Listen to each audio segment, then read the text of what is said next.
Good afternoon, everyone. I hope you're having a wonderful day. My name is Eric O'Brien.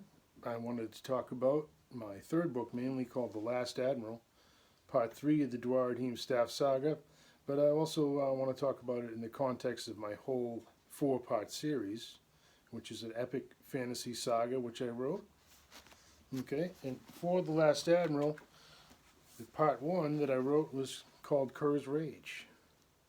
Some of you may have heard of it, but Kerrs Rage is a soldier's story. It begins with an old gnome telling his tale of war and adventure to 5 young soldiers in a quiet tavern. His memories take them on an exciting journey, which begins in the midst of battle and ends with those same soldiers reuniting after their tours of duty have ended in search of new adventures, and they find it. A mysterious wizard hires them to undertake a challenging scouting mission for their king. Along the way, they meet new friends, encounter enemy orcs, and discover the motivations of their dark commander. Courageously, they agree to thwart the agents of evil that oppose them and begin a harrowing adventure that sorely tests their resolve and leads them into the forbidden Northlands, where none of them have ever before tread. And I'll let you read Kerrs Rage to see how that one ends. But after Kerrs Rage comes Part 2, The Drums of Doom. You can see The Drums of Doom has a very forbidding cover. The Drums of Doom picks up where Kerrs Rage left off, and the adventurers, now known as Carmen's Rangers, descend into the utter darkness of Under-Earth in an attempt to find an ancient artifact of destruction before their nemesis. Along the way, they encounter terrifying beasts and the Darg, an ancient race of evil dwarves, the most wretchedly evil beings in their world. Natural dangers, the undead, and the simple terror of complete darkness are just 3 of the things that they must face. And then, despite their courage, they are all captured and forced to fight to the death in the orcs' gladiatorial arena. I would tell you more, but I want to leave their ultimate fate in the hands of those of you who choose to read my story. Okay, and then from the Drums of Doom comes The Last Admiral. The Last Admiral is actually a prequel to Kerrs Rage, but I placed it third in the series because if you read this first, it ruins quite a bit of the mysteries of Part 1 and Part 2. But if you were to read only one of my books, I suggest you read The Last Admiral, because it is a sort of a standalone book that in the story and the timeline comes before the events of Kerrs Rage. Originally, I had intended it to only be a couple chapters at the beginning of the Ice Moon, but soon after I began the project, I realized that I wanted to tell a much more detailed story, and it became the longest book that I had ever written at that time. The Last Admiral tells the tale of Admiral Acklon and recounts the fate of his 11th Dragonian fleet in their betrayal at the hands of their despotic Dragonian queen. It also describes the upbringing of Acklon's son Vlad, who provides the powerful villain in the first 2 books. Both Acklon and Vlad are part of an ancient prophecy that threatens the supremacy of Queen Afra, and it is for that reason that she seeks their ultimate destruction. The Last Admiral tells this story. The book begins with Acklon must leave home for war. Fearing the worst, he prepares his son Vlad and Derek for the worst and departs. Little does he know that Queen Afra has sent a powerful assassin to eliminate them all. Despite such looming danger, Vlad and the allies of his house protect him while he and his brother face deadly perils on the way to the military academy. It's during their journey that they encounter the caretakers of the abyss, horrific monsters from the bottom of the sea. Later, while Vlad and his brother study at the academy, the queen orders his father Acklon to undertake a suicide mission to attack the Firmish city of Eitzel, an impregnable fortress by the sea. The Battle of Eitzel and the naval battle that takes place within its sovereign waters is a continuous battle narrative of over 180 pages.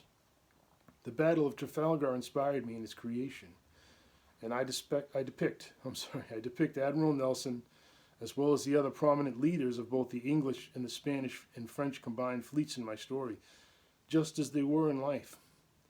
These captains provided the leaders of the Flemish army, one of the nations in my book, but the list of characters in such a struggle must be exceedingly long, so how was I thought, to portray it in such a way that my readers could keep track of what was happening? Well, my solution was simple. I looked to the past and brought former Hollywood greats heroically back to life in my story. Actors like Kirk Douglas, David Carradine, John Wayne, Bruce Lee, and other amazing actors who captured our imaginations for decades are included in my cast. But of course I could not use their exact names, so I had to modify them to protect the innocent. For instance, John Wayne became Marion Wayne. His real name is Marion Mitchell Morrison. And Kirk Douglas became Izzy Douglas, as Izzy is Mr. Douglas's family nickname for him, and so on. But their depictions are exactly as they were in the prime of their movie lives. And that's how I tried to capture their spirits within the pages of The Last Admiral. Even Edward Teach, Blackbeard, has a pivotal role to play in the story. There are so many surprises within these pages, I assure you. But you have to read it to feel it, and that is what I hope to achieve. I want to entertain you. I want you to escape, to see what I see and experience everything with every sense that you possess. But you have to read it. There's magic in the story, but it cannot escape until you open the cover and turn the pages for yourself. Many wonderful people in my life and from history inspired me in authoring the story. Kung Fu, ancient weaponry, gunpowder, and magic all collide as each tries to attain victory. The Dungeons & Dragons world of Gary Gygax inspired me in so many ways in the creation of my saga. My system of magic, for example, closely parallels the magic of Gygax's creation, and I footnote everything that I used from Dungeons & Dragons. I cannot say enough about this book. If you do not read any of my other books, read The Last Admiral. In its way, it is a standalone story, which will not leave you wanting in the end. It is part 3 of my saga because if you read it first, as I said, it will ruin the mystery of the first 2 books. As well, it is a fantastic lead into the conclusion of my saga, The Ice Moon. The Ice Moon concludes the 4-part story. Yeah, but it will not be the end. I have even more stories to tell with the same characters involving new adventures. But each subsequent book, I plan for it to be an individual standalone book. The Ice Moon picks up where the Drums of Doom leaves off and follows Carmen's Rangers as they race to escape the Underearth and warn their king of Dragonia's imminent invasion. 2 of my friends, Matt Whitaker and Tom Reed, also contributed to this story, and Tom's mighty ranger Braden and his ravens will live forever within its pages. Matt Whitaker is a brilliant historian, and his knowledge of military history and that of Rome have few equals. With his help, we transported a legion of Roman soldiers into the midst of an army of orcs, and then we let the wheels of fate turn as they did, and what happened was amazing. And if you read the book, you'll get to see what happened. With the addition of 5 surviving Romans, alliances between historical enemies, and a trip to the Ice Moon in an alien spaceship, the Ice Moon is a non-stop action thrill ride. Whereas The Last Admiral may have the longest continuous naval battle ever written, the Ice Moon rivals it on land. We held nothing back in its creation.